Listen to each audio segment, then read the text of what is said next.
ಪ್ರತಿ ಕ್ಷಣ ದೇವರು ನಿನ್ನನ್ನು ನೋಡ್ತಾ ಇರ್ತಾನೆ.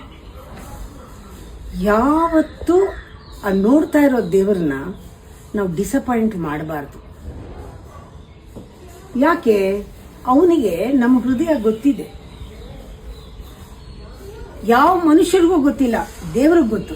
ಅದಕ್ಕೆ ನಾವೇನು ಮಾಡ್ತೀವಿ, ನಾವೊಂದು ಒಪ್ಸಕ್ಕೆ ಹೋಗ್ತೀವಿ, ದೇವ್ರಿಗೆ ಗೊತ್ತು ಅಂದ್ಬಿಡ್ತೀವಿ. ಯಾರಿಗೂ ಒಪ್ಸ್ಬೇಕಾಗಿಲ್ಲ, ದೇವ್ರಿಗೆ ಗೊತ್ತಾದರೆ ಸಾಕು ಅಂತೀವೋ ಇಲ್ವೋ.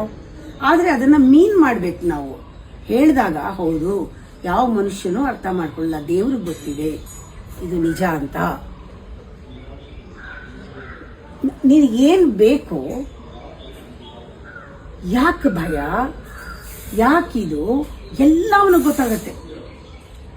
ಕೇಳು, ಕೊಡ್ತಾನೆ. ಯಾರನ್ನೂ ಕೇಳಬೇಡ, ಅವನನ್ನು ಕೇಳು, ಕೊಡ್ತಾನೆ. ನೀವು ಹುಡುಕ್ತಾ ಇರೋದು ಏನು ಅಂತ ಗೊತ್ತು ಅವನಿಗೆ, ಅದು ಸಿಗೋ ಹಾಗೆ ಮಾಡ್ತಾನೆ. ನಿಂಗೆ ಗೊತ್ತು, ಅವನ ನಂಬು, ಬಾಗಿಲು ತೆಗಿತಾನೆ. ನಿಂಗೇನಾದರೂ ಕೊರತೆ ಇದ್ರೆ ಅವನನ್ನು ಕೇಳು, ತುಂಬಿಸ್ತಾನೆ. ಭಯನ ಹೋಗ್ಲಾಡಿಸ್ತಾನೆ, ಕಾಯಿಲೆನ ಸರಿ ಮಾಡ್ತಾನೆ, ಹೀಲ್ ಮಾಡ್ತಾನೆ. ಕನ್ಫ್ಯೂಷನ್ನ ನಿನಗೆ ಕ್ಲಾರಿಟಿ ಕೊಡ್ತಾನೆ, ಡಿವೈನ್ ಕ್ಲಾರಿಟಿ ಕೊಡ್ತಾನೆ. ಪವಾಡ ಅಂದರೆ ಇದು. ನಿನಗೆ ಪವಾಡ ಗೊತ್ತಿಲ್ಲ. ಅವನು ಎಲ್ಲ ನಿನ್ನ ಅಪೇಕ್ಷೆಗಳನ್ನು ಮೀರಿ ಅವನು ಹೋಗ್ತಾನೆ. ನೀನೇನಾದರೂ ನಂಬಿದ್ರೆ ನೀನು ಕೇಳಿದಕ್ಕಿಂತ ಜಾಸ್ತಿ ಕೊಡ್ತಾನೆ. ಕಲ್ಪನೆಗೂ ಸಿಗದೇ ಇರೋದು ಕೊಡ್ತಾನೆ. ಕಾಯಬೇಕಷ್ಟೆ. ನೀನು ಪ್ರಿಪರೇಷನ್ ಬೇಕು ನಿನಗೆ.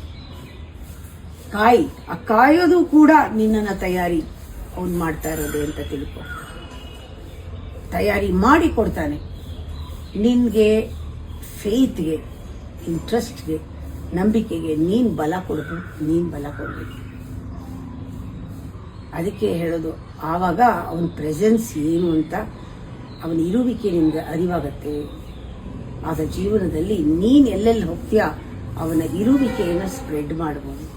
When you feel the presence of God, people can feel your presence, godly presence, divine presence.